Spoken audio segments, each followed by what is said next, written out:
Look, I want you to picture this.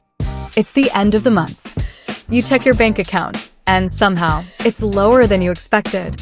Again. You didn't go on a crazy shopping spree. You didn't buy a car. You didn't do anything irresponsible. And yet, your money just disappeared. Sound familiar?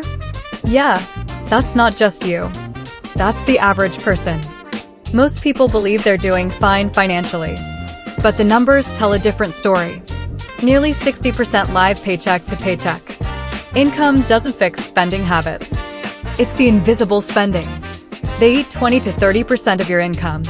The average person has less than $1,000 saved. One emergency, and everything falls apart. You don't spend logically. You spend emotionally. It's just $20. Companies design this behavior. Debt compounds in the wrong direction. $5,000 debt becomes expensive fast. Debt is a time problem.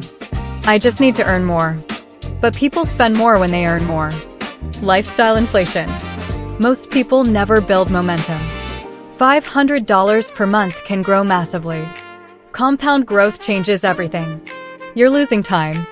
Pay yourself first. Track your invisible spending. Kill high-interest debt. Build a safety buffer. Start investing early. Consistency beats intensity. It's about awareness and habits. Are you going to stay average or change your future?